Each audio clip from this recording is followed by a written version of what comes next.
2-for-1 Jack, splat, just like that.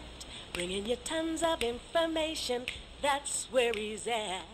He goes around town covering topics you'd like to know.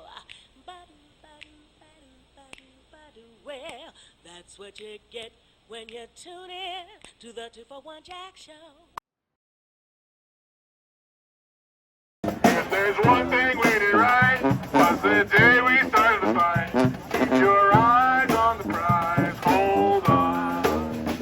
Well, there's one thing we did right, was the day we started the fight. Keep your eyes on the prize, hold on. Hold on, hold on. Keep your eyes on the prize, hold on. Keep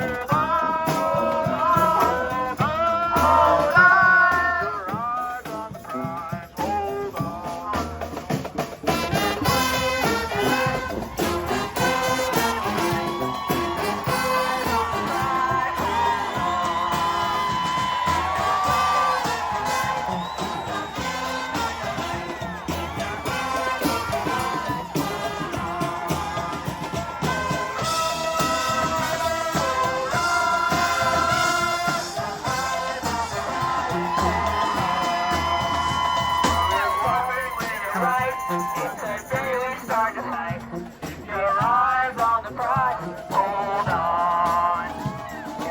Hold on,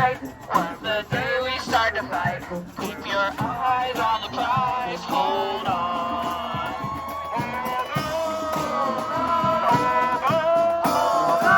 Keep your eyes on the prize, hold on. Hold on, hold on. Keep your eyes on the prize, hold on.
like cashew, and it's not, it's passion.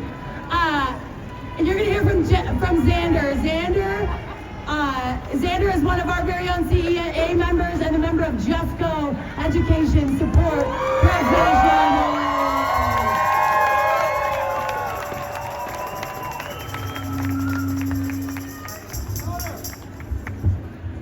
All right, hello everybody.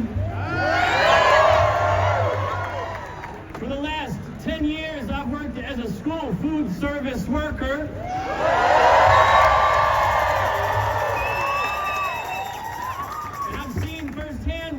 Education funding can do, not just to budgets, but to real people. I've seen kids come through my lunch line hungry, stressed, and struggling. Their families that are barely getting by. I've seen the relief on a child's face when they get a warm meal. Sometimes it's the only meal they get that day. 2 years ago, Proposition FF passed, providing free meals for all of our students.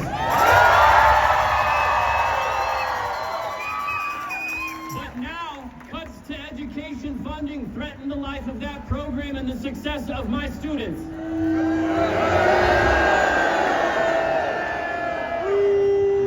I've seen my coworkers struggling, having to work multiple jobs just to afford health care, having to suffer obscene levels of income inequality, wondering if they'll be next when the state makes cuts, because we all know when they cut our funding, ESPs are the first to go.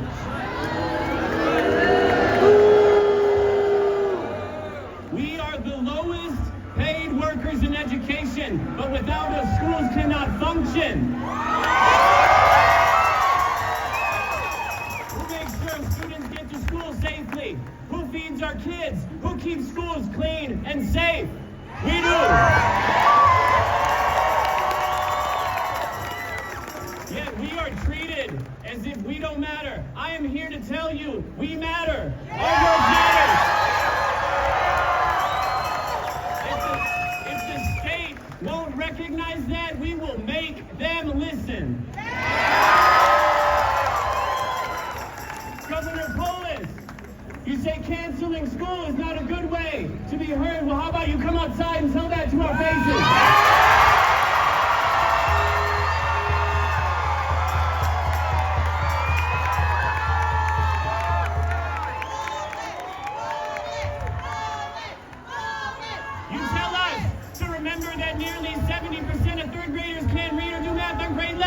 So how about instead of proposing cuts, you tax the fucking rich?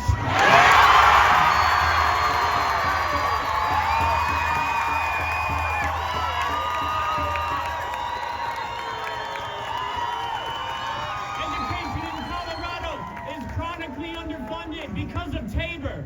Every time there's a budget crisis, guess what happens? They tell us there's no money for education.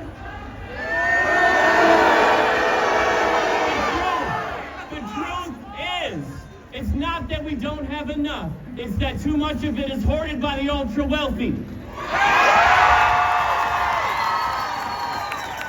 While our schools are forced to stretch every dollar, while teachers and ESPs are working 2 or 3 jobs just to survive, while children go to school hungry, the wealthiest in our society continue to accumulate outrageous levels of wealth. Money they will never need. Money they will never spend and never put back into our communities. How is it that working people, those who educate, care for, and serve our students are barely making enough to live on, while billionaires are adding millions to their bank accounts every single minute? How is it that schools have to beg for funding while CEOs take home bonuses that could pay for every paraeducator in our state? So let's be real. This is not a funding issue. This is a justice issue.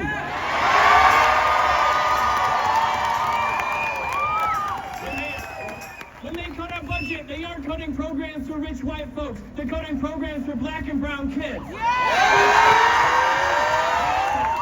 closing schools in rich white neighborhoods. They're closing schools in poor black and brown neighborhoods.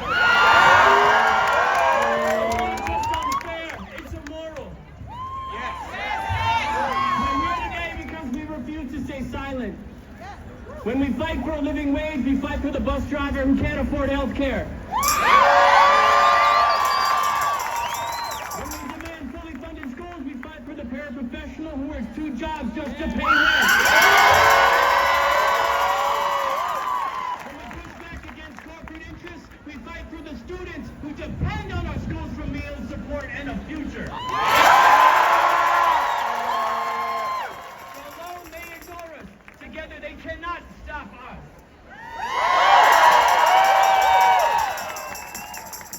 This rally cannot be the end of our fight. It has to be the beginning.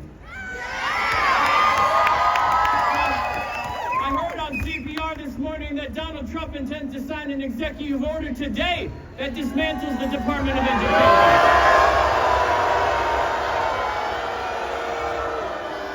Now is not the time to sit back and watch. We all must do our part to fight for the future of public education. Show up in school board meetings, demand funding for ESPs, teachers, and students. Push for legislation that keeps your schools funded. Organize to end Tabor. Hold your elected officials accountable. Vote out anybody who puts billionaires over schools. We are the ones that make schools run. We are the ones who take care of students, and we will not be cut.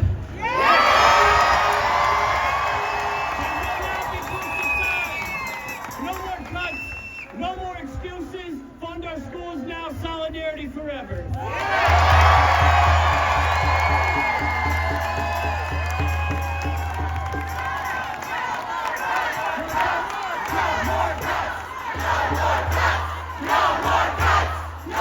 Let's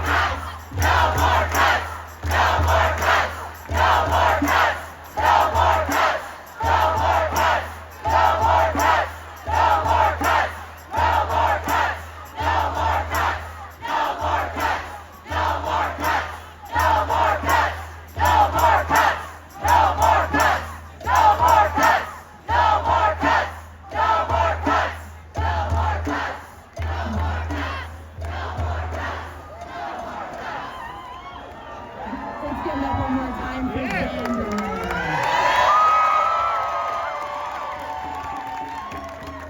Let's give it up one more time for all our education support professionals.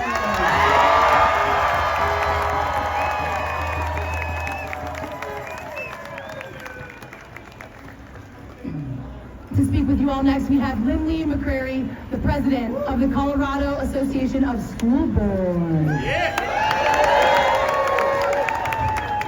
Thank you, Liz. Good afternoon.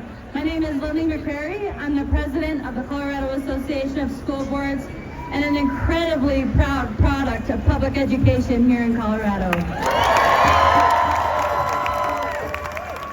It is an honor to be standing here with you today. I think we all know that school board members, administrators, and teachers, we don't always agree on everything. But there is one thing that we can agree on. Colorado students deserve a fully funded, fully resourced, strong public education.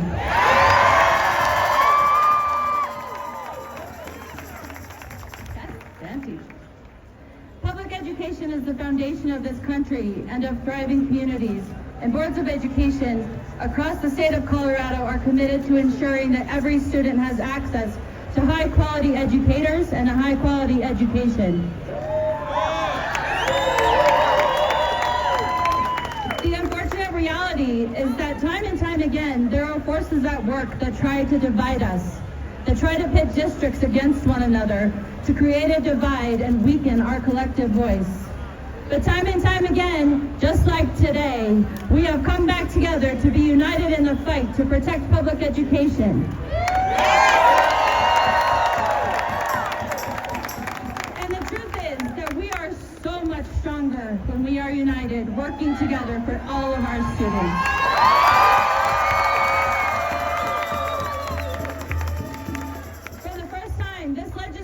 Commissioned 2 adequacy studies last year to look at what our schools could look like if they were adequately and equitably resourced. Those studies paint a very clear and certain picture of what we as a public education system have been saying for years. Colorado schools are massively under-resourced and underfunded. Those studies conclude that providing the resources that our students and teachers deserve will come with an associated investment of between $3 and $4 billion. To me, that says one thing and one thing only. Now is the time to have the conversation and ask the hard questions. Now is the time to talk about how we can work together to take a different approach to how we fund public education.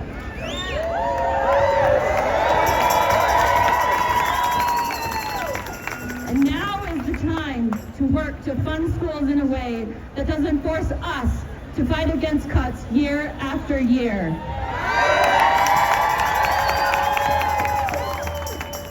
And it's going to take all of us to get it done. Please reach out to your representatives and senators. A lot of them are here with us today. Encourage them to support an interim committee to evaluate these studies and work on developing the Colorado Blueprint for academic success. They made the $2 million investment for these studies, and it is crucial that these studies do not get disregarded and placed on a shelf.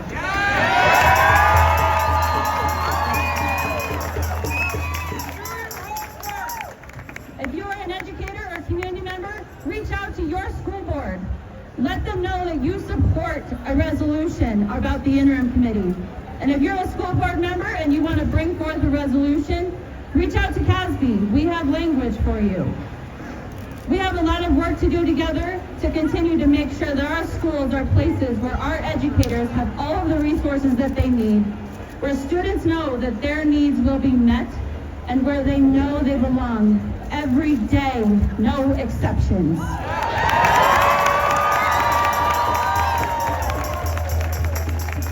It's not always easy work, but it is absolutely the right work. Let's stay united to get it done for students in Colorado. Thank you.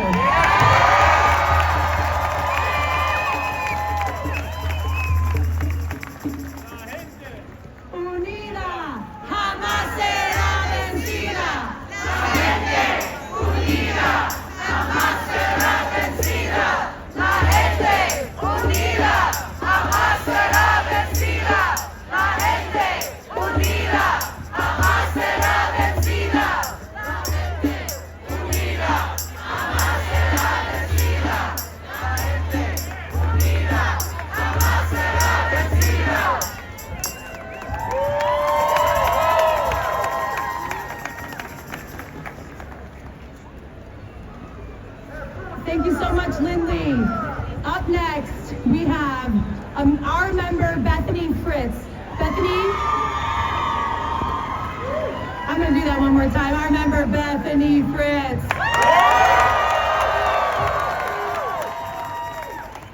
Bethany is an occupational therapist from District 12 Education Association.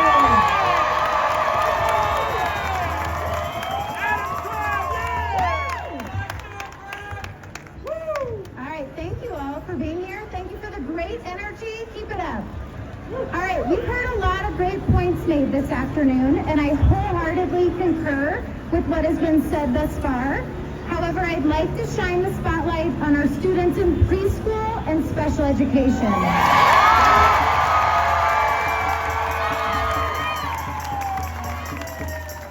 right, I'd be remiss if I didn't spend a little time on self-regulation. Being an occupational therapist, I get to work and learn from a lot of teachers. I borrowed these rainbow affirmations from Miss Tony Parker, a former preschool teacher who's now retired from North Star Elementary. She was a great lady. We're all going to take a deep breath and just think about these words. I am strong. I am safe. I am happy and playful. I am proud and confident. I am kind and caring. I am honest and truthful. I am clever and creative. I am a good friend. This affirmation has stuck with me for years. Picture 16 preschoolers lying on their backs and chanting that. It was really cute. Miss Tony engaged her students in this routine daily. She made it accessible for all her students, even the ones who weren't using their own words yet or had trouble lying still, because this message is important. Our goal as educators is to help our students feel like they are living these words. If we keep making cuts to school budget, this goal is in jeopardy. Please make some noise if you teach, work with, or interact with students who access special education or preschool.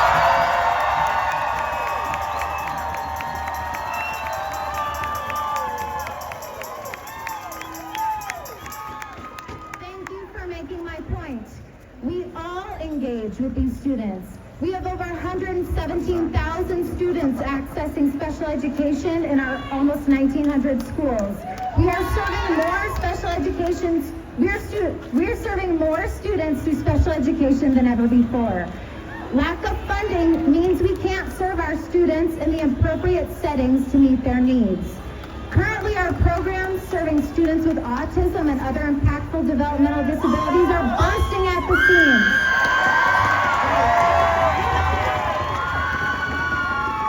We don't have enough spots for all the students who need it. Those students who don't get in have their services piecemeal together and are missing out on the structures and supports that they need. Classroom teachers who don't have the specialized training that the program teachers do are asked to take on the instruction and put in place accommodations.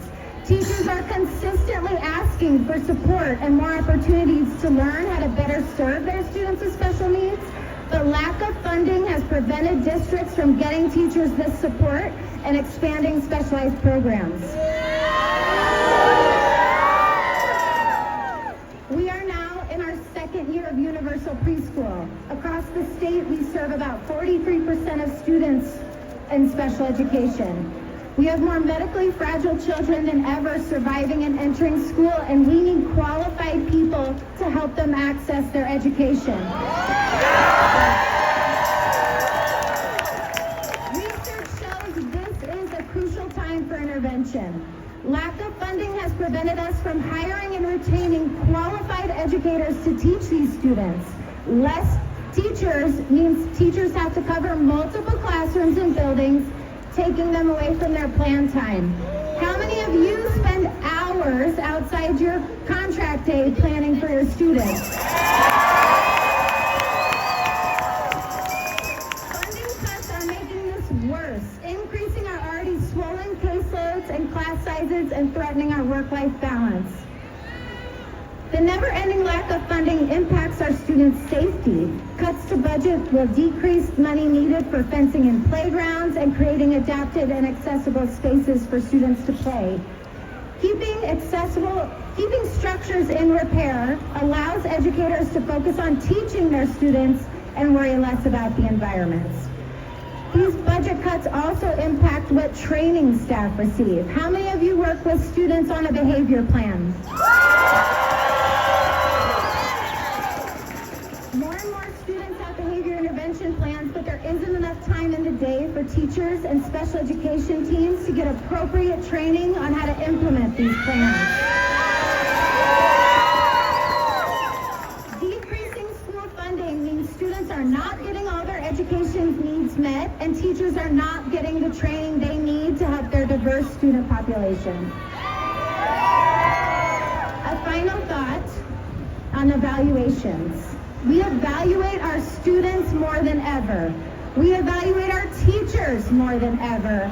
Now more than ever, it's time we evaluate our state's priorities and ensure that we protect funding.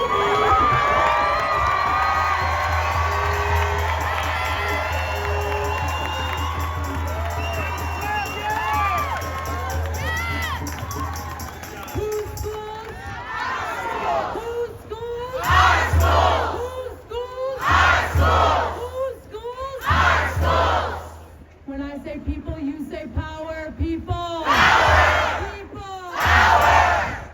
As long as we stand together, educators in Colorado, we can do anything.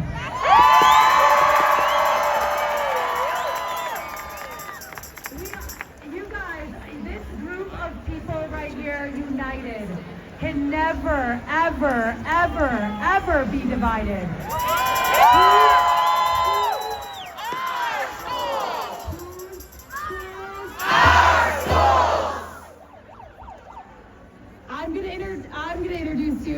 very much Bethany first. So give it up for Bethany.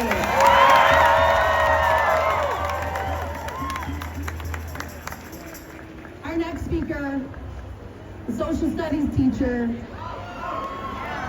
from Colorado Springs. Our leader for this moment, your CEA President, Kevin Vick. It's 2 for 1 Jack, splat, just like that. Bringing you tons of information, that's where he's at. He goes around town covering topics you'd like to know. Well, that's what you get when you tune in to the 2 for 1 Jack Show.